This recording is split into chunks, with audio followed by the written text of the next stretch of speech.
high atop the Aubrey Plaza in beautiful downtown Wilmington, Delaware.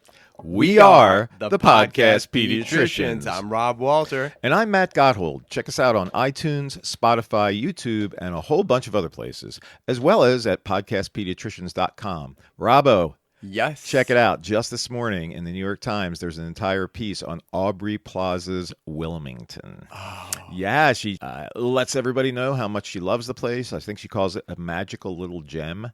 And they literally cite multiple places here in Wilmington that she's fond of. Oh, I can't wait. I can't wait. But I think most of our audience right now is thinking, wait a minute, Matt Gotthold reads the New York Times?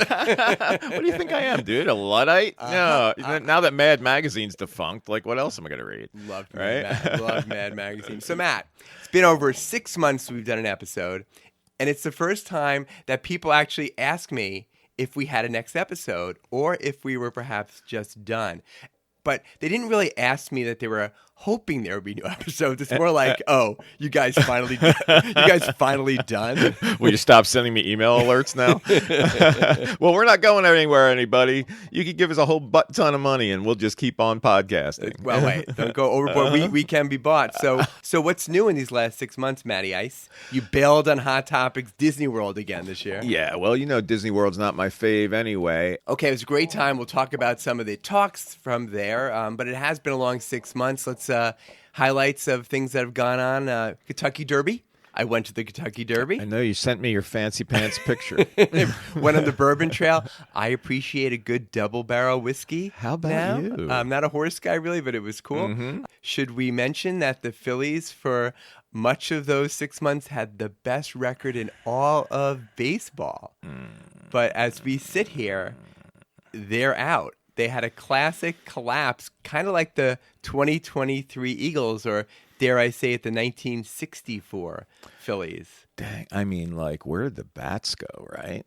It was awful. It was awful. The one silver lining is, since I'm a Mets fan by birth, somewhere up there, my dad was not just so happy and laughing, but mocking me. Because, he never got over me turning to the Phillies. So he's very happy. Well, you proudly showed me your Mets plastic batting helmet this morning. I did. Right? I'm all in on the Mets now because on top of everything else, the one thing my dad and I always agreed on is that we hate the Yankees. So if there's another Subway Series, that will be fun. Today, the Eagles play the Browns. Everyone's healthy. If we lose today, it's just, that would be truly the party's dismal. over. I don't know what to think about this team. I don't know they're jam packed with talent, and they can't seem to kind of like weave it all together. I know. Entertainment. I know you're a big Broadway guy, Matt. As you know, I only starred once on the stage as Sir Studley in Once Upon a Mattress in 1979. Sir Studley, did you just make that up? I know, that's the name of the character. Although in the Broadway production now, they mention him twice, but he has no speaking lines, so it's very sad. But ever hear of Sutton Foster? No. She stars in it. She's like the preeminent Broadway actress, dancer, singer, and she's just sublime. It's so good. And music, what concert you been to? Oh, wow. Well, just last night I went to see Marcus King at the Fillmore. Still probably my favorite concert venue in Philly. Great acoustics. I like the Met. But the Met is great. Yeah. Great. Fillmore, awesome. And he killed it. I went with my brother. And then I just came back from a trek down to Louisville, the Kentucky Derby joint. Went down with my brother and 4 buddies, and we saw 4 days of fantastic music at Bourbon and Beyond. It was just, it was relaxing. It was, I don't even know how to describe it, but I'm still not really a whiskey guy, but maybe got a little taste for a little bit of. You drink a lot of it, you become a whiskey guy. Yeah, by the third one. I don't really aspire to that. So I thought of you on July 4th. I went to a concert with a headliner by a 91-year-old, and then the other person on the card was an 83-year-old. So the 91-year-old was Willie Nelson. At first time he'd played in months because he had been sick. He was back, big hole in his guitar. He was great. Yeah. I never was a Willie Nelson fan, and his son is amazingly talented. And then the 83-year-old on the card was, drumroll, Bob Dylan, which, he's Bob Dylan. He's an icon, but he didn't play any songs that anyone knew. Right. He had zero interaction with the audience. So I can say now I saw Bob Dylan in concert, and that I'll never, ever again go to see Bob Dylan in concert. I know he can't sing when you listen to him, but in person, it's true. Yeah, it's funny. Our good buddy Jason is a huge Dylan fan. Knows the lyrics, is very enamored with the whole mystique. And he and I went to see Bob Dylan at the University of Delaware about 10 years ago. And the poor guy Jason was crestfallen. He's like, I know. This is awful, right? I know. And then, oh my gosh, what am I wearing? I know. I know. Yeah, it only took you how many years to jump on that bandwagon? My first Bruce Springsteen concert. So Rob is sporting a Springsteen shirt. It was unbelievable. And who else was there in the pit? Was my good Dude, friend I have Springsteen Mike shirts Epstein. older than your kids. Shout out to Mike. It was so good. I can't believe it took me so long to get to the Temple of Bruce. Oh my goodness! Yeah. And one song he did not sing. We were at the same one, the Wednesday. He did not sing "Glory Days." Yeah. And I wanted to see in person if he sang it any better than we did. So, all right, ready? Let's go. No. 1, 2, 3. COVID days. They were dark and long COVID days. Listen, I didn't like that when we did do it. It was so bad. I always think about, am I going to just delete that from the feed so people can never listen to it again, but I haven't. Well, it's funny. My first Springsteen show, it was in 81. I was a senior in high school, and I went with Dave Miller, and I think Andy Singer was there, and Andy Singer was wearing a coonskin cap because there's a character in one of Springsteen's early albums that says blah blah blah with his coonskin cap. So he looked like Daniel Boone, and I can remember him looking a bit glazy eyed. As I recall, back in the day, most kids from South Jersey all wore coonskin hats. That's how I remember it, because we didn't really have that many raccoons, so they were usually squirrel hats. Even better. But it was crazy because we came out of the show, and that was the night that John Lennon was killed. And so as we walk out of the show, that was the buzz. Right, and that's the thing you remember, right? Yeah. That put those things together, you'll never forget that. Crazy. So we did miss you at Hot Topics, but as always, fun and informative, and we're going to go over multiple things from that podcast. Only went to one park this year. It was Epcot with my fiancée, Susan, to go on the greatest Disney ride ever, again, which was Guardian of the Galaxy, and there's a different song each time, but we got One Way or Another by Blondie. It was. Have you been banned from the other parks? Oh, no. It's that creepy old guy again. We weren't banned, but we did drink around the world. They have ice cream martinis. It's amazing. We also volunteered at the Give Kids the World Village in Kissimmee, Florida, which was fun and really satisfying, giving back. They work with all the Make-A-Wish groups, and if you go down to Disney, have a day or two, I highly recommend you. What does that involve? Do a shift. What do you do? Well, what we did is we worked the carousel. So they have kids from around the country. Again, Make-A-Wish others that come there and stay there while they go to the parks. Both Disney and Universal and SeaWorld, they all contribite to it. And so it was hot in Disney. So we were actually... stay there too? They stay there the whole time. So it's like a Ronald McDonald house for Disney? Kind of, but there's really houses. It's not just one big place. That's cool. And they've got a place to eat. They've got ice cream shops. They've got pools, all kinds of rides. And characters come. Every week they have Christmas where they celebrate Christmas. Yikes. So, of course, we're not Disney adults. Ho. Yes, you are. We did go to a character dinner. We're the only people there without any children. Got our pictures taken with Aladdin, Tiana, Cinderella. I'll send you them. That sounds really special. And then the conference paid extra to have Dr. Minnie Mouse come to the conference. It was really cool. She was no Doc McStuffins. That's who I really wanted.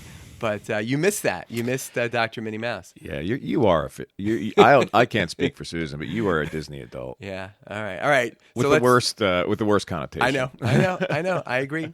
So let's dive into some pearls from the meeting. And of course, first, our disclaimer.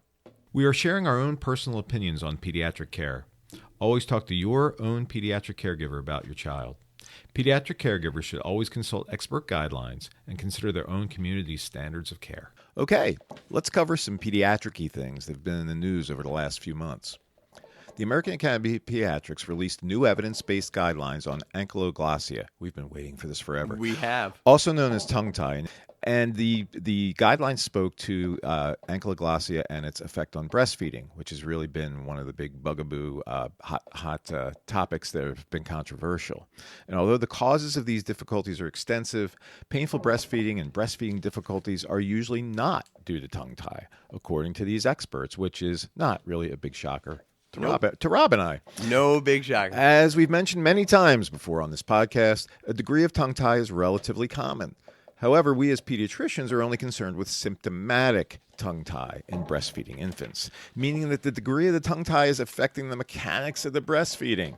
The expert committee went on to state that there's no evidence that in infants under 6 months old there's any advantage to using a laser to address a tongue tie versus simply clipping the tongue tie with a pair of surgical scissors, like a lot of our predecessors did right in their offices. Zelda, get me the scissors. Yeah. Yes, exactly. The committee, made up of internationally recognized experts, also determined that lip ties, also known as labial frenula, and buccal ties, which are connections at the back of the inside of the cheeks, if present, are normal oral structures. And there's no scientific evidence that releasing them is recommended or necessary. And, oh my, post-operative stretching exercises to prevent reattachment of tongue ties following a procedure are not recommended.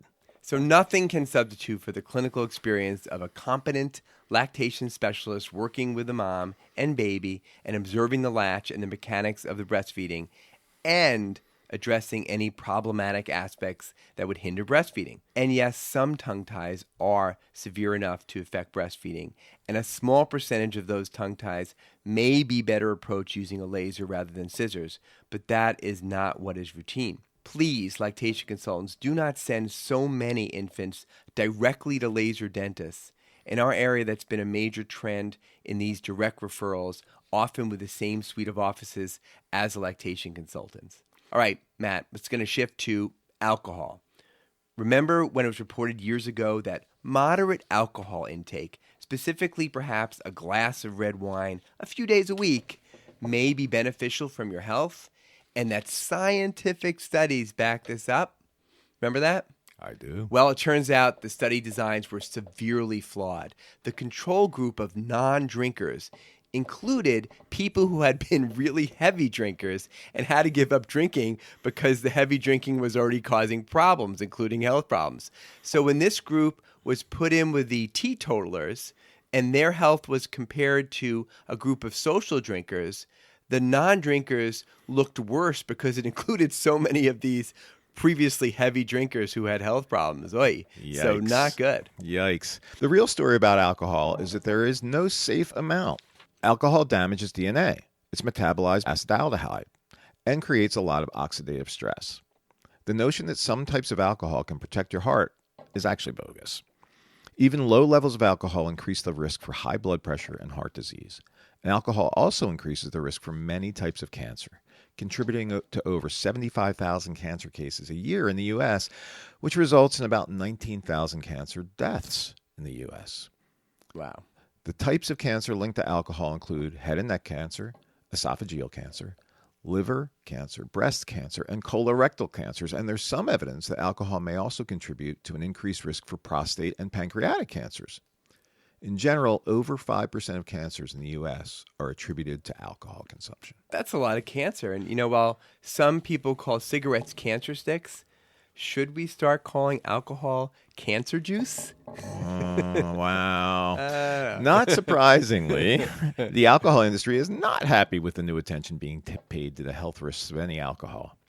Aside from the cancer risks, alcohol is directly responsible for alcoholic liver disease and cirrhosis. So, daily drinkers out there may want to reevaluate things and cut back. Dry January and other phenomena that encourage less alcohol consumption are good ideas.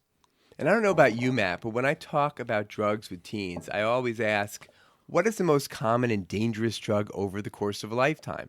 And they rarely guess the right answer, which of course is alcohol. And let's be clear, while moderate social drinking may have some negative effects on your health, it also has a lot of positive effects on your happiness and social joy. Moderate drinking may take a few months off your life, but to some it may be worth it. There's always a cost-benefit ratio with everything we do. For example, we like to point out to parents that the safest thing they can do for their child is to never let them spend time in a moving car. but that's not reasonable. So we make decisions about and manage risks all the time. And in some related news, the rates of drunk driving and drunk driving deaths in the U.S. has soared to over 13,000 deaths a year. I don't know about you, but since the pandemic, when you drive in the highways, do you notice that people drive crazy now? It has not stopped. Crazier.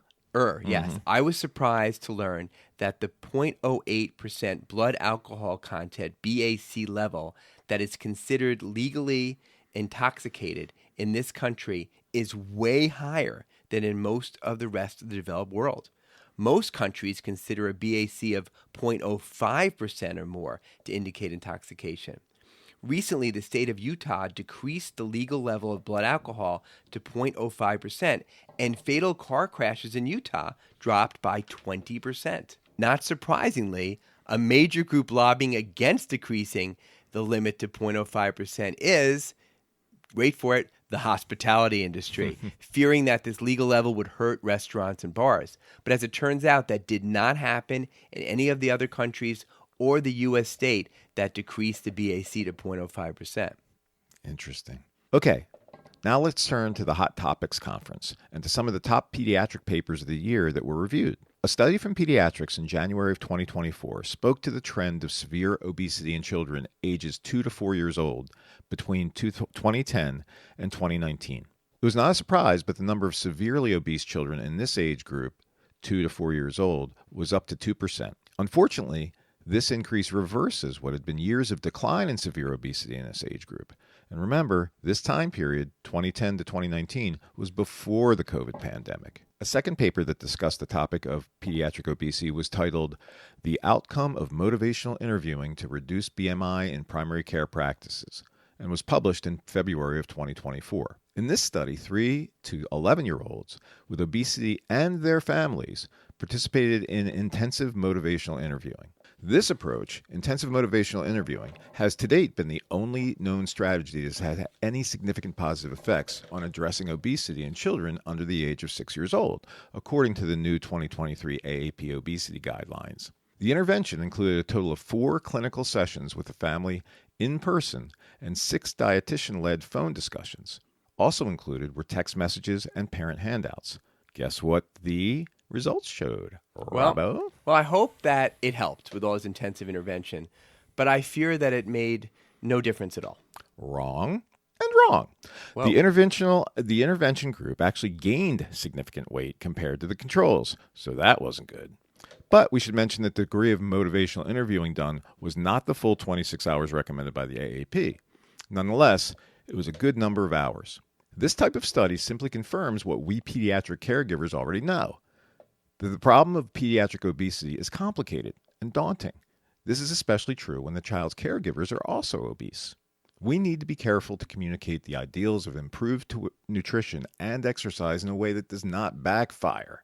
Starting this process early in childhood will be important. It really is, to get it early. And we're all sitting there in our office with these very obese young children, and we know that this is the time, not waiting till teenager, but it's still very elusive Very. on what to and do. frustrating for us as folks who are on the front lines. And the parents, even more so. So on a separate note, we previously talked about how you, Matt Gotthold, were coming around to using antivirals more often for influenza. And a paper from the Journal of Pediatrics in 2023 looked at the use of the antivirals over 10 years, 2010 to 2019. This is a pretty pertinent subject since we are now entering the flu season as we speak. And we've had multiple kids in the office. How about you? Yes. With flu. So we know that kids under 5 have the highest risk of complications from flu, like pneumonia, ear infections, and sinusitis, and they have a higher risk for hospitalization from the flu. The AP recommends antivirals for this high-risk group, and it's indicated that actively treating these younger children for flu has the biggest impact on reducing community transmission. Again, treating a child can save grandma and grandpa. We now also know that the adverse effects of antiviral medications like oseltamivir, aka Tamiflu, the GI ones, vomiting, is actually quite low. And even the link between the Tamiflu and neuropsychiatric events really does not hold up very well. The newer flu antiviral in town, Balaxavir, aka Xofluza, for use in children over 5 was also discussed. It likely works a bit better, but is much more expensive. The study showed that only 49 to 67% of children diagnosed with flu and who were eligible were actually prescribed antiviral treatment within 48 hours of the onset of symptoms, and that the lowest rates of treatment were in those who were in the highest risk group, kids under the age of 5. Which is horrible. Indeed. Only 34% of the 2 to 5-year-olds and only 37% of those under 2 were treated. We are not treating the highest risk children. Nope. A strongly worded editorial on that issue in pediatrics basically calls out pediatric caregivers, stating that we need to use all the tools in our toolbox. The point is made that we do not withhold appropriate antibiotics from children with pneumonia, and that we shouldn't withhold antivirals from patients who are the youngest and the most fragile. Totally agree. And this week, Maddie, the FDA approved a new at-home influenza test. So that will beg the next question. What will we do when parents call us and say, I just tested my kid, will you e-prescribe the medication without seeing our child? And that's going to be a discussion. I'm not sure. I don't know about you. That's always been a difficult topic. Although over-the-counter rapid strep tests have been available for quite some time now, I think well over a decade, I think most of the public doesn't know that or have enough interest in it to actually access them. We don't call in a strep. Yeah. And so, I mean, the point is that there are a couple points here. That, the first of which is we really do like to lay eyes on somebody before we prescribe them for almost anything. I mean, we call it eye drops, but outside of that, we really want to examine somebody because sometimes it's more complicated than it looks, right? And then the other thing is like providing these services essentially for free. Cuts into the time that we have to see patients. Right, and you're taking some risk by prescribing. Although I think both of us have been in this situation. If we know a family and a family member we know has known flu and they want prophylaxis for the other ones, we'll certainly prescribe that without seeing them. So it's tricky. And a lot of it, to what you and I do, and it boils down to this when I teach the medical students, like a lot of it has to do with what relationship you have with these people, right? I mean, it's not measurable, but on the other hand, it's certainly, we take that into account. Right, and we're not lawyers. We're not trying to bill for every time we talk to them, but still, we have costs too. Sure. So it's a tough decision. So we'll see if that gets on with the home flu test. So moving to another paper, Dr. Jess Tomaszewski, Nemours hospitalist extraordinaire, presented a paper from JAMA Pediatrics called "The Characteristics of Melatonin Use Among U.S. Children and Adolescents." Was based on an online questionnaire provided to parents of kids 1 to 14 years of age. As we've discussed before, melatonin is an over-the-counter substance. It's not FDA regulated, and the actual doses of each pill can vary significantly. The results of the poll, though, were dramatic, but not really surprising for us. About 5% of preschool kids were given melatonin over the 30 days prior, and about 20% of school-age and preteens were dosed on it. 2/3 of these doses were in gummy form.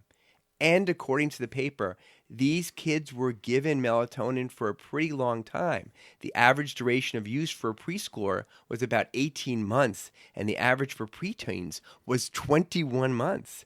Doses varied, but up to 2 milligrams at night for preschoolers and up to 10 milligrams for preteens were given. And remember, there are no long-term safety studies on the use of melatonin. Certainly, we're concerned that melatonin's use may limit the production of a person's own melatonin in the pineal gland, which kind of can think to itself, if I already have it, why should I make it, right? Right, that feedback loop, it shuts it down. Absolutely. We always talk about sleep environments and behaviors in sleep hygiene. Sleep training from early in life, avoiding screen use prior to bedtime, exposure to light and sound sources, room temperature, etc. It's alarming how often melatonin is used, particularly in very young children, when other aspects have not been addressed. I rarely bring up the topic of sleep medication for younger kids, but I think that we both have families in our practices where parents are giving melatonin to their child without discussing the topic with us. We certainly want parents to tell us if they're using it. We would not scold a parent, but we'd like to steer clear of medicines for sleep if possible and delve into some other options. The key is better sleep hygiene. And we'll touch base on sleep during our next podcast. It's just not good that so many kids are getting melatonin for so long. I did ask the pediatric provider audience at Hot Topics how many of them had patients taking melatonin, and pretty much every single one raised their hand. Then I asked how many of them used it themselves, and about half of the docs and nurse practitioners raised their hand. Then I asked how many had used it the night before, and a few of us did, including me. I do find it hard to sleep before the day one of Hot Topics. You do have sleep issues. I do. And we should quickly mention that when behavioral approaches do not work, there are other medications we will rarely use for our older patients to help them sleep that are not habit-forming, such as trazodone and hydroxyzine, that can be helpful. We also rarely will prescribe Clonidine for sleep, especially kids who have other developmental or mental health issues. And there are prescription melatonins, Rozarem and Romeltion, which are melatonin receptor agonists for those 18 years and up that can work well, but these are not over-the-counter, but they are regulated, so you actually know what the dose you're getting. But again, these all should be really rare. Okay, next topic. I know this is a biggie for you. A penicillin allergy labeling paper that really got Rob going. It did. To provide some background, 4 to 10% of children have been diagnosed as having a penicillin allergy, generally due to a response which they had while taking the penicillin amoxicillin. It's the number one drug allergy diagnosed in the United States. The mean age of labeling, which means saying a child has a penicillin allergy, again, typically due to something that occurred while they were taking amoxicillin, is 1.3 years old, and 75% of these labels are recorded by age 3. The truth is that over 95% of children who are labeled as being penicillin allergic, who are later tested for penicillin allergy by allergists, do not have IgE-mediated hypersensitivity to penicillin when evaluated. That is a huge number of children for whom the penicillin allergy label is not accurate. Most of the presumptive penicillin labeling occurs as a result of a viral rash that occurs in the midst of the child being treated with amoxicillin for generally an ear infection that resulted as a secondary infection from the same virus. Other reactions that are labeled as being the result of amoxicillin or penicillin, but are most often a result of the virus, include distinct hives and diarrhea. There are also times when children are mislabeled as being penicillin allergic due to a family history of reported penicillin allergy. All prior studies on the topic of penicillin allergy labeling were done in regard to either adults or inpatient pediatric patients. When a patient carries the label of being penicillin allergic, it's no surprise that they often receive antibiotics that are more broad spectrum than penicillin would be, which can then lead to more resistance to antibiotics and even things like C. difficile type infections, and more vancomycin resistant infections, and more potential for reactions to those broad spectrum antibiotics. There are over 55 million prescriptions written for outpatient antibiotics for children in the U.S. every year. So inaccurate penicillin allergy labeling has implications for an incredible number of children. The paper was entitled The Impact of Penicillin Allergy Labels on Children for Outpatient Infections in the Journal of Pediatric Infectious Disease. Lead author Torsten Jaeger, a graduate of the Nemours Jefferson Pediatric Residency Program, so shout out. It was the first study looking at this through outpatient office pediatric patients. Over 90 offices participated, including those in the CHOP system, as well as offices in the Texas Children's System. Records of over 300,000 children were reviewed in this 10-year retrospective longitudinal study between 2010 and 20. This group was diagnosed with over 600,000 infections, including otitis, community pneumonia, sinusitis, and strep. Over those 10 years, 18,000 kids, or 5% of the roughly 300,000 children, were labeled as penicillin allergic. Only 14% were eventually delabeled. The children who were given this penicillin allergy label and had to get alternative antibiotics had more adverse side effects than the other kids who were not labeled, although in this one study they didn't show any difference in outcome. However, there are many studies that demonstrate that if high-dose Amox or Amoxicillin, aka Augmentin, are not used to treat infections like pneumonia and ear infections first line, that their success of treatment is lower. If a child did not have an amoxicillin allergy label, most were prescribed high-dose amoxicillin or high-dose amoxicillin clavulanate, as the guidelines recommend. And as we do. Of course. But in the 5% who were penicillin allergy labeled, 64% were prescribed ceftonir, also known as Omnicef, and 27% were prescribed azithromycin, also known as Zithromax. As you know, we've discussed in previous podcasts the fact that broad-spectrum third-generation cephalosporins, like cefdinir, actually have poor bioavailability and more frequent side effects than the penicillins do, and they simply don't work as well. In addition, these antibiotics, the cephalosporins, are prone to cause more bacterial resistance, and azithromycin, or Zithromax, is arguably even worse when it comes to these factors. High-dose amoxicillin is clearly the way to go. So although only 5% of the children in the study cohort carried the label of being penicillin allergic, these 5% were prescribed 22% of all the second-line antibiotics, and second-line meaning not amoxicillin, not amoxiclav. The authors go on to say that amoxicillin allergy labels are important targets for antibacterial stewardship programs, which is designed to reduce the use of broad-spectrum antibiotics in patient settings. All of this information dovetails nicely to a discussion of the new guidelines on the delabeling of amoxicillin allergy, which were published in the 2022 Journal of Allergy and Clinical Immunology. The guidelines basically stress that we in primary care can absolutely work to delabel patients who have been previously designated as having a penicillin allergy. This chore does not need to fall on allergists. Children who are the prime candidates for amoxicillin challenge in our office for potential delabeling are kids who had a delayed onset maculopapular rash or who had hives while taking amoxicillin, or if the occurrence was more than 10 years ago, and if the child's parents do not even specifically remember what had occurred to create the penicillin allergy label. Which happens a lot, especially All our the patients who time. transfer and we don't really know what happened. Sure. And while labeling of penicillin allergy due to family history is not considered appropriate, we all have families who have a significant family history of severe reactions to penicillin and who are really nervous about that. So they may be good candidates for doing an amoxicillin challenge and have a good opportunity to be delabeled. But when should we consider not attempting to challenge a child in our offices? The first exception is an obvious history of symptoms consistent with anaphylaxis, when the child was given Amox or other penicillins and they had anaphylaxis, which symptoms include shortness of breath, vomiting, swelling of the tongue or throat or other soft tissues, loss of consciousness, symptoms that would require administration or at least urgent consideration of administering epinephrine. A second exception to an in-office Amox challenge is a history of hypersensitivity, serum sickness-like reaction while taking penicillin, or a history of toxic epidermal necrolysis while on a penicillin. A final contraindication to in-office Amox challenge would be a history of immediate soft tissue swelling or hives upon the administration of Amox in the past.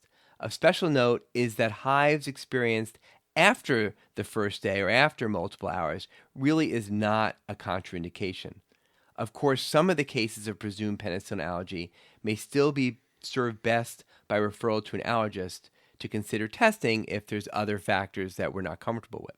So the message was, testing to see if a child can be delabeled from the diagnosis of penicillin allergy can often be done in our primary care office. So, Maddie, have you tried this yet? Well, as usual, Rob, I usually will throw you in the pool first to see if you float and can swim, and then I may sign on later. Because you care about your I patients do. more. So I just started doing this office a few months ago with the help of our NP, Lauren, and we carefully screened patients to make sure there are no contraindications and had epinephrine and antihistamine at the ready. And speaking of antihistamines, let's mention once again that there's really no reason ever to use Benadryl, aka diphenhydramine, at this point ever. The newer second-generation antihistamines like generic Zyrtec, cetirizine, or loratadine, Claritin have a faster onset and last longer than Benadryl and have way less psychomotor side effects. If diphenhydramine was invented today, I don't think it would be FDA approved. Truckers aren't even permitted to be on the road for at least 72 hours after taking diphenhydramine. I've heard it said that there's probably more Benadryl-related deaths on the road than alcohol-related deaths, which is striking. Wow. So every time we have an allergist speaking at a meeting, I ask them about this topic. And they say the same thing. The newer antihistamines and their generics are better and safer than Benadryl. Unfortunately, school allergy action plans specifically want us to indicate the dose of diphenhydramine if there should be a problem. So these really need to be updated. By the way, there's a great amoxicillin delabeling toolkit which is available through the American College of Allergy, Asthma, and Immunology. The maximum dose for an amoxicillin challenge is 500 milligrams. With this in mind, the provider will usually prescribe 250 milligrams per 5 ml strength of amoxicillin and get 10 milliliters of that through the patient's pharmacy and have the family pick it up and bring it to the visit. The way it works is that 10%, or 1 ml, which is 50 milligrams, is given at the start. Then you wait 15 minutes. If the patient's okay, then the child's given the other 9 mLs, or 450 milligrams, for a total of 500 milligrams. Then the child is observed for another hour in the office, and, more likely than not, the child's fine. If everything's okay, then you wish them the best and remove the penicillin allergy from the patient's record. Of course, the family should be told that even though the child has been proven not to have a penicillin allergy at the time of the challenge, that doesn't guarantee that they will not develop a reaction to penicillin in the future. We can develop allergies through a lifetime at some point. The tricky part is that these allergy labels live on in EMRs at the hospitals, in the ERs, at the urgent care centers, and in the pharmacies. I've challenged 5 kids so far. One was going to college and didn't want to have to worry about a penicillin allergy when they were away. And the others, the moms and dads were really excited to try to get them delabeled. And specifically for amoxicillin, there's some specific situations like high-risk dog bites where there isn't much other alternatives that work as well as amoxicillin clavulanic acid. If you don't use that, you have to use multiple different antibiotics, and they're not good treatments. So it really does put us in a conundrum when we can't reach for high-dose amoxicillin and for Augmentin first. There are so many of our pediatric patients who have been labeled penicillin allergic that easily fit the criteria to have a challenge done in our offices. Families like going to us more than they like going to the allergist. Anyone out there who's a primary care caregiver should seriously consider delabeling in their office. Matthew, have I convinced you? You may have. Yeah, you may have. Maybe have a delabeling clinic. Yes. Yeah, on party. a weekend? Yes. Yeah. Absolutely. Pizza and whatnot. Yeah, I think you may have. Although I must say that it's easy to do it in the middle of your day. I mean, someone's in a we have an extra office nearby, and there's always people around, and it doesn't really change the flow of my day, and it's very satisfying. Plus, you only see 3 or 4 patients a day. No. I gotta say, all those electronic records I get from your office, they are not clear on the penicillin allergy. Okay, let's get to our last paper to discuss.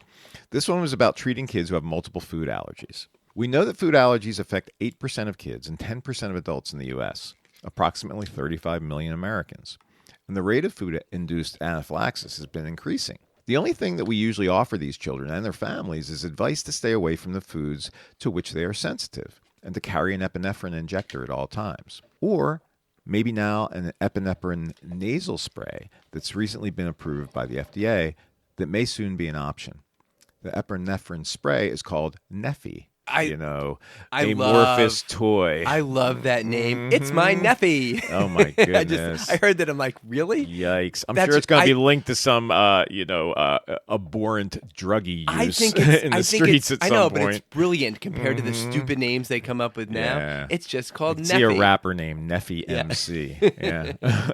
The only specific treatment for a food allergy currently is a therapy for peanut allergy called Palforzia. It is an oral immunotherapy that has small amounts of peanut protein designed to increase tolerance to peanut. However, the treatment does still have a limited risk of anaphylaxis, and it does not help at all if you have multiple food allergies. Young children with multiple food allergies really have it rough, especially at school and on vacations. And then there are the teens and the young adults with food allergies who often forget to carry epinephrine with them, and who, due to their age group and social life, tend to eat outside of their home more often, putting themselves at higher risk for a problem with the allergy. We've always needed to provide a safe and effective treatment for patients with severe multiple food allergies, especially the ones who are at even higher risk because they also suffer from asthma. Well, Robbo, we may have found it. Hope so. Back in 2003, there was a New England Journal of Medicine article on TMX 901 anti-IgE monoclonal antibody, and it showed that this was very effective in lowering a person's sensitivity to peanuts. Have you heard of PMX 901, Rob? Nope. I think I'm going to name my next child that. Kind of along the lines of Elon Musk, right? Does Diana know does Diana know you're having a next child? Well, we haven't really had the discussion yet, but your last one wait a minute. Your last one just got engaged last week. No, my last one actually just got into medical school. The one before that got engaged. Yeah, it's big time at the Gotthold house big these time. days. Yeah, no surprise because it was never developed. This TMX 901. That same year, Amlizumab, or Zolar, another anti-IgE monoclonal antibody, was licensed to use to treat moderate to severe allergic asthma in kids over the age of 11. It was later approved to use down to 5 years old for asthmatics who were not having their asthma controlled by inhaling steroids. A study was done in 2011 investigating the use of Zolar for peanut allergy, an idea which seemed promising. However, nothing was pursued for a while. In the meantime, the medication was licensed in 2014 for chronic severe urticaria, which is chronic hives. I had one of those patients who got it early on. It was amazing. Yeah. So Zolar reduces IgE production by plasma cells and mast cells, and by doing so interrupts the entire inflammatory cascade, which leads to anaphylaxis. The paper was titled Omalizumab for the treatment of multiple food allergies and was published in the New England Journal of Medicine earlier this year. The study was a multi-center, double-blinded, placebo-controlled trial, which investigated how this drug worked in patients with peanut allergy who also had proven allergy to at least 2 other foods, like cashew, milk, eggs, walnuts, wheat, or hazelnuts. All participants had baseline food challenges by pinprick and by oral food exposure. 177 children and adolescents aged 1 to 17 years old, and 3 adults were involved in the study. So after 16 weeks of subcutaneous injections of omalizumab every 2 to 4 weeks, the results of those kids compared to the control group were pretty astounding for every one of the foods we mentioned. Then the researchers started giving other foods that they were also highly allergic to, initially giving 2 of the foods, then 3 of the foods, and the kids who were treated tolerated this really well. The first 60 children in the study were given 6 months more of an open label extension in order to see if there was a durability of this treatment of not responding to these allergic foods. And the reaction threshold, how much they could take of these foods, in 45% didn't change, were just as good. And in 34%, about a third, it kept getting higher and higher. They could get more and more of these allergic foods. However, about 21% of these kids did have a lower threshold. So there's some concern about the durability of response. Their conclusion was that in persons with multiple food allergies as young as 1, this treatment was superior to placebo for increasing the threshold to reaction for peanuts and other common food allergies. So this may be really a game changer, huh, Robbo? I really think so. I really think so. Omalizumab is now the only FDA-approved therapy for multiple food allergies and has a 20-year history of safe clinical use for asthma and for chronic severe hives. So this may be an ideal treatment for those wanting to benefit from a non-oral, infrequently dosed option for multiple food allergies, and for those who have significant asthma and who may be poor candidates for oral immunotherapy. It may also be a great option for those with a peanut allergy who tend to forget to carry epinephrine. A lot. And for a young child with multiple food allergies, situations both of which are scary and challenging to everyone who's involved. This is an agnostic treatment. It should work for any IgE-mediated food allergy. It can protect against accidental exposures, but it doesn't cure a food allergy. It's not a source of true immunomodulation. Since it does not last forever, this is likely a lifelong therapy for some. And cost can be an issue. The dose is based on a combination of the patient's total IgE levels and their body weight, and can cost up to $4,000 to $48,000 a year. The first 3 doses are given in an allergist's office, and then the rest of the dosing can be done at home. And remember that about 1/3 of patients in this study did not have any response to the treatment. So it's been suggested that we give a single food challenge about 5 months or so after you start treatment to determine if the treatment is actually helping. But how will we know if the child actually outgrows some of their food allergies, especially allergies like milk, eggs, and wheat, which kids do often outgrow? The authors mention that the provider may want to periodically suspend the omalizumab treatment for at least 4 months and then re-challenge a patient with these foods. This study involved mostly children as subjects, but there's absolutely no question that this approach works in adults. This was the first and only study in this topic in younger children, and there's still a little bit of degree of concern about the possibility of recurrent herpes in these subjects or bacterial infections or visual changes in the very, very young. But again, I think this is a potential game changer. I already have one of my patients on this protocol through one of our local allergists that we both use. There is a stage 2 study that's already underway to see if this may actually be a cure for peanut allergies, a cure when combined with the existing peanut oral immunotherapy. And again, I think both of us will leave prescribing all of this to the excellent pediatric allergist. Like Ijaz Yusuf, the chief of allergy at Nemours Children's Hospital in Jacksonville. After the break, we'll touch on the wonderful pearls he gave us. 2, for food allergies and asthma.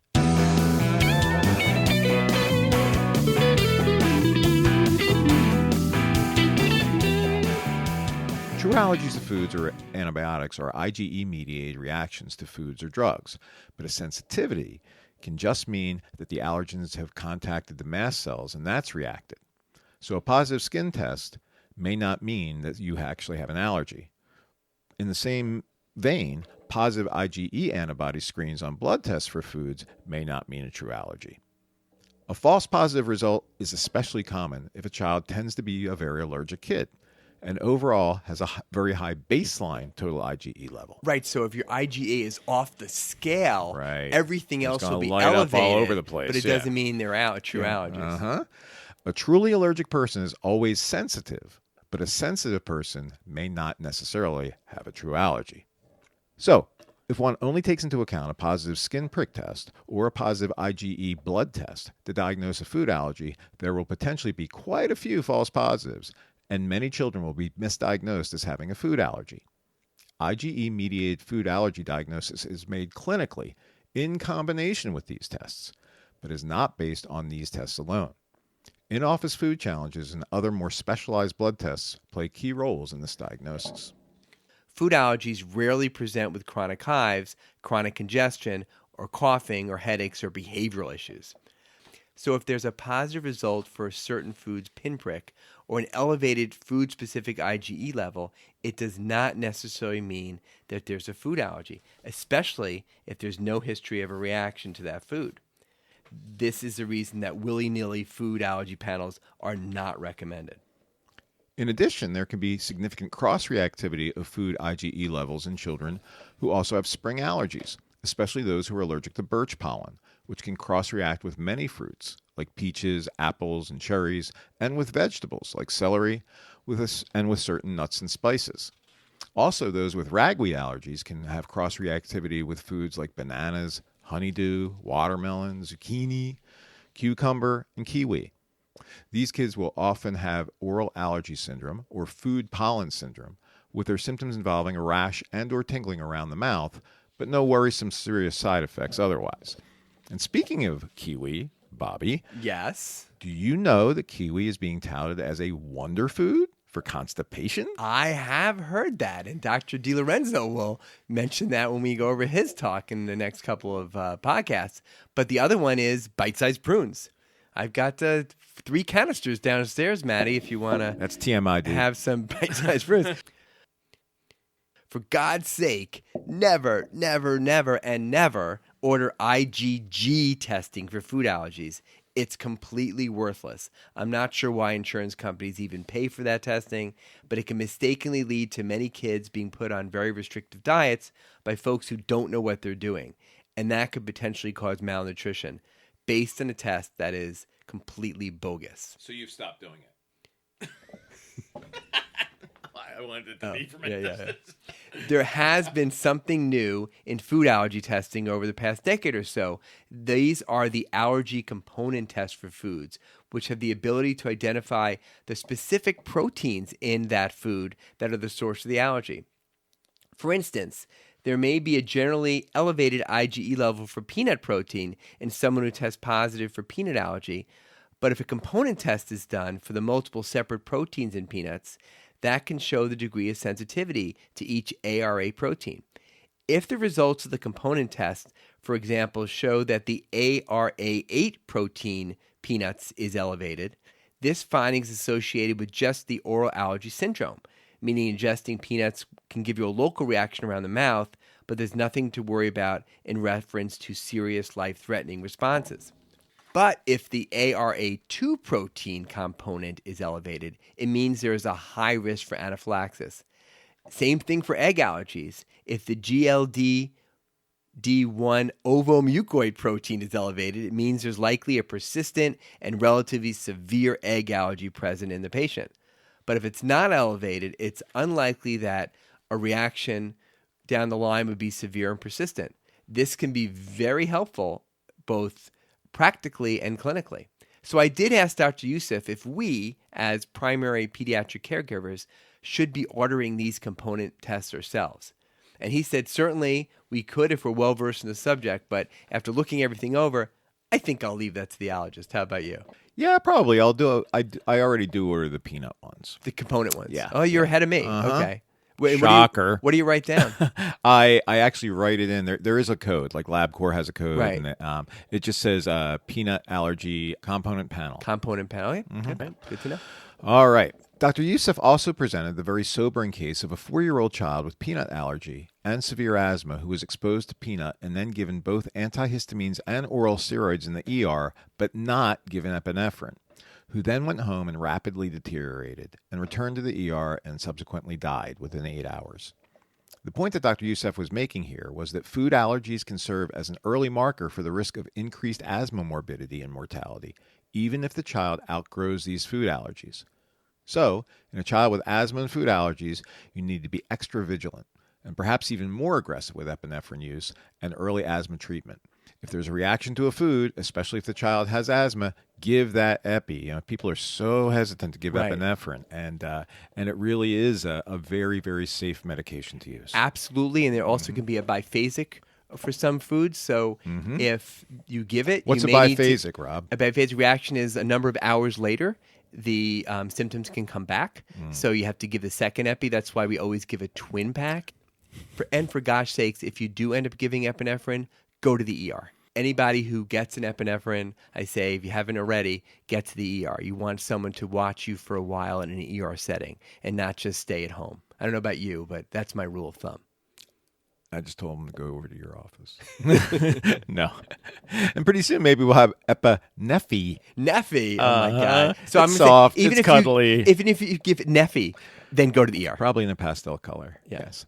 In a child who has a history of severe life-threatening asthma attacks with no identifiable triggers, that would be the time that we should aggressively look for specific food allergies. And maybe omalizumab treatment might make sense for these kids. Remember, prompt administration of epi is the only known effective treatment for reversing severe allergic reactions. Don't rely on antihistamines and steroids, especially with a history of asthma. The AAAI has an anaphylaxis action plan, which explicitly indicates that inhalers and antihistamines alone cannot be depended on in a case of anaphylaxis. If in doubt, give the epi. I asked Dr. Youssef about the topic of acute FPIES, or food protein-induced enterocolitis syndrome. It feels like we are making this diagnosis more commonly in recent years, although this may simply be that we're better at recognizing it. I've had 3 patients with this diagnosis in the past few years, and I never had any patients with this diagnosis the previous 25 plus years. I had an infant last month go to the ER with a pretty classic story of acute, violent vomiting, paleness, limpness a few hours after being given a new food. Really scary. Are you also seeing this a little bit more? Oh, yeah, a ton, Rob. I typically will label a child who is having an adverse reaction to a protein as, using the diagnosis code of FPIES, but it's not the acute FPIES, right? So the acute FPIES is indeed what you described as, this super scary, life-threatening deterioration. That's very spontaneous. So the acute FPIES usually occurs in children under 12 months old who present with delayed vomiting 1 to 4 hours after ingesting the triggering food. They may also have lethargy and diarrhea and occasionally even suffer from hypovolemic shock, which is super scary. The most common offending foods are cow's milk, soy, rice, and oats. But it can really be any food. Foods have proteins, right? Breast milk is a very rare trigger, so in most cases, breastfeeding mothers do not have to avoid these foods in their diet. The clue to acute FPIES is the delayed onset and an absence of any skin or respiratory symptoms. This is what separates FPIES from classic IgE-mediated reactions. Obviously, FPIES is often missed initially since it behaves like an acute gastritis. But when the symptoms continue to happen, think about it. The vomiting is much more brief than with a typical GI bug. Luckily, most kids outgrow this condition by 3 to 5 years old. There are some atypical and chronic forms of FPIES that can have bloody stools and which behave more like IgE-mediated reactions. So lastly, Dr. Youssef talked about asthma in children and the SMART guidelines.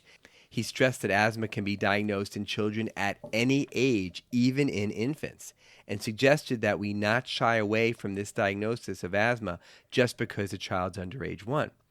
If an older infant has had 2 episodes or more of wheezing, although many other things should be considered, including cystic fibrosis, it may not just be isolated recurrent incidences of bronchiolitis.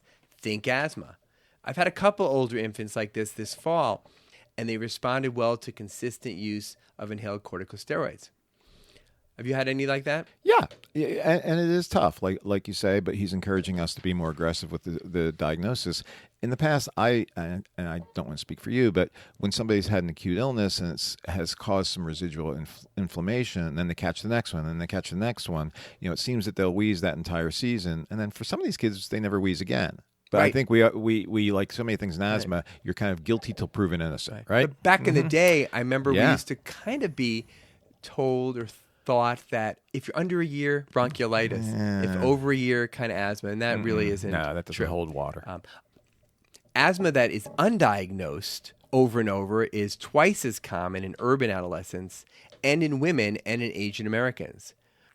In any visit where a patient's wheezing, we should ask specifically about exposure to secondhand smoke, although we can often smell it in the exam room and on the parents' clothes.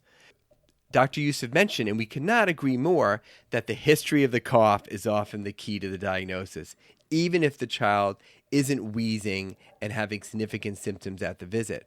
Unusually prolonged coughing after cold is a clue to asthma, as is coughing that is particularly worse at night, especially if the coughing wakes the child, and coughing with exertion or excitement or when the child gets upset. I specifically like to ask if they cough more when they laugh, because that's a big clue for me, or if they have such dramatic cough spasms they have post-tussive emesis. These children have asthma until proven otherwise. And then on top of it, if there's a big family history, that's really important. Mm-hmm. Although we don't often utilize it, the gold standard for asthma diagnosis is a pulmonary function test, or PFT. This test assesses the person's percentage of FEV1 and the ratio of FEV1 and FVC, which has been one of the pediatric MOC board questions every year. Every year. Yep. And yes, the chest x-ray may show a degree of atelectasis and hyperinflation in a patient with asthma, but asthma is a clinical diagnosis that rarely requires imaging. Dr. Youssef was asked about peak flow meters. These obviously can be very effort dependent, but they can be helpful. I mean, I still occasionally use them, especially if I'm trying to, let parents see the difference between pre and post treating with a bronchodilator. I'll use them in the office in certain situations for really that point. But I've gotten away from suggesting them for home use over the past few years. Yeah. How about you, Bob? Really, I am not using home peak flow meters and monitoring as much as I used to 20 years ago. I'm a little bit uncomfortable about it. Yes, you can create a baseline peak flow value at their well visits and create an action plan which incorporates those numbers. But I don't know, for better or for worse, I haven't been using them as much, and I don't routinely order PFTs for someone with mild to moderate asthma. Are you using as much as you used to, Matt? The peak flow meters? Yeah. No, again, I use them in the office usually to make a point. But at home. No, not as much. And I used to. I still think that they have the potential to be a useful tool. They right? can. But I reiterate to people, this is just a tool. Right. It's just a tool. But it can be helpful. Have you ever tried doing peak PFTs in your office? You know what? I looked into it. There's a couple places that came out, Yeah. and it seemed like there was a learning curve, but also one of the allergists came out to your office and and said all the reasons why it doesn't really work well in the office. Right. He may have had some reasons to say that, but at the end of the day, I decided, no, I'm not going to do it. How about you? Yeah, we trialed it, I think, for a couple months, just kind of as an add-on, you know? And let's see if this works. I mean, you know, they didn't charge it for anything. Right. And it was really difficult to get good readings. Yeah, so maybe in the future, but right now we're not using it either. Dr. Youssef talked about the current asthma guidelines with lots of charts, but for me, the bottom line is, when in doubt, give the inhaler. And if you have a child at any age who responds to albuterol, why wouldn't you also give them a round of inhaled steroids for a few weeks? Because often when they come in, they've been coughing for a week. So you know that the pathophysiology would show there's mucus in the lower airways being formed as a consequence of inflammation. Albuterol is not going to help with this inflammatory reaction. We used to have such a bias against don't use steroids, be careful about steroids, but inhaled steroids is a whole different ballgame than oral steroids. Yeah. Some of the guidelines state that we should add inhaled steroids early only for children under age 4, and we should wait longer to add inhaled steroids for the older kids. But honestly, I kind of disagree with that, and so do some of the other newer guidelines. So I'm pretty much starting inhaled steroids early on the older kids too. And I don't know about you, but I rarely use nebulizers in the office anymore. I cut back during the COVID pandemic when we were cautioned that the nebulizer could initiate a super spreader event, and turned to using inhalers in the office, often with a mask and spacer, where I can also teach them how to use it. And it worked great for the kids. Again, I can get the teaching in and can show the kids how to take that deep breath and hold it for 10 seconds. I can also see how some kids at home are really using it horribly. They're using it like a breath spray. So that's always shocking. And we can practice it. We stock these spacers and masks at cost so that patients can save money getting it through us. And it's much often cheaper than the pharmacy. And it's satisfying. When a child comes in who's tight and wheezy and you give them 4 or 5 puffs of albuterol in the office, quickly you teach them how to use it, and sometimes the result is subtle, that it's hard to tell a difference, but sometimes it's dramatic. Or the kids say, oh my gosh, I feel so much better after 3 or 4 puffs. And we've talked about the fact that one no longer has to limit inhaler dosing to only 2 puffs of albuterol. The child may get a somewhat higher heart rate and become a little bit more jittery with 3 to 4 puffs at a time, but the increase in puffs can also work much better in terms of an advantageous treatment modality. And if the child's lungs are really tight, even more puffs are given. This approach is oftentimes used in the emergency room. Then there's the new SMART therapy recommendations, which encourage the use of a combination of inhaled corticosteroids mixed with a long-acting albuterol-like bronchodilator named formoterol. The steroid component is either budesonide, the combination of which with formoterol is Symbicort, or the steroid mometasone in combination with formoterol, which is called Dulera. The beauty of these combination inhalers is that they can be used as both maintenance medications at a dosing which is twice a day and as rescue medications in a pinch. So only one type of inhaler needs to be carted around. That sounds great, right? Well, wrong, because you can't get them. Oh my God. Or they are incredibly expensive. Sometimes the generic version of these meds is actually more expensive than the brand name. We also continue to have problems getting any regular inhaled steroids. So when Rob was saying a second ago, we should be more aggressive with these if you can find them, right? So especially, an old standby for us, fluticasone, which is also known as Flovent, which has long been the cornerstone of asthma treatment as a maintenance controller. This is aggravating to the nth degree. It's a national disgrace. The good old Flovent 44 or the generic, good luck finding it. And all the other types of inhaled corticosteroids are a challenge too. Asthmanex, hard to find. The Pulmicort Flexhaler, which is nice, and I can find it more, but it requires some skill of the patient sucking in. You can't use it for the younger patients. It's like the inflexible inhaler. Things have gotten to the point where we're prescribing QVAR for younger kids, much like the Pulmicort inhaler, though. It's an auto-inhaler, but there is a workaround fix. You can Google this or YouTube this, and you twist off the top of it and it becomes a regular inhaler. Really? So it's crazy that we have to do a workaround like that. It's a national disgrace again. Big pharma insurers, excuse the language, but on inhaled steroids, they sucka. Oh man, suck. Yeah. I fail to, and I've yet to understand a good explanation of why there is such a lack of not just these, but like the ADHD meds are still problematic. Like, make more, right? Like, can somebody please just make more, right? I'm sure it's much more complicated than that, but it's driving us insane. Yeah, it's not like there's an excuse. Like, we should just mention we're in the midst of an IV fluid national shortage epidemic because of the horrible hurricane that took out all these, I guess it's Baxter in North Carolina that makes 70-80%. Yeah. I mean, also, we should take a look like the baby formulas a few years ago during the pandemic. We need to look at our supply chain and say, we can't take these single things that are so important to patients' health and nutrition and have 60-70% made in one place. In one place, geographically, one place. National safety guideline. This is the opportunity. Crazy. Politics are crazy, but they need to have a commission, something to say, let's look at all these things and make sure they're spread out in the country so we're not so vulnerable. All right, off my soapbox. Okay. Anyway, where were we? Oh, yeah. The smart therapy combination inhalers that are a great concept, but that are actually not available. So Dr. Youssef briefly touched on asthma biologics, like omalizumab, Zolar, that we've already mentioned in the context of food allergy treatment. He also discussed dupilumab, Dupixent, a biologic that is all over the TV with ads and can be used in children as young as 6 years old, and it's also good for treating severe eczema. And there are a bunch of others as well. And there will be more, but that's all for now, boys and girls. Do not miss our upcoming episodes on sleep, GI, dermatology. So say goodnight, Maddie.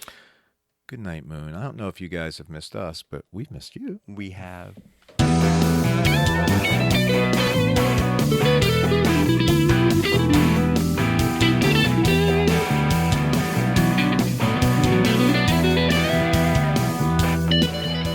Podcast Pediatricians Productions.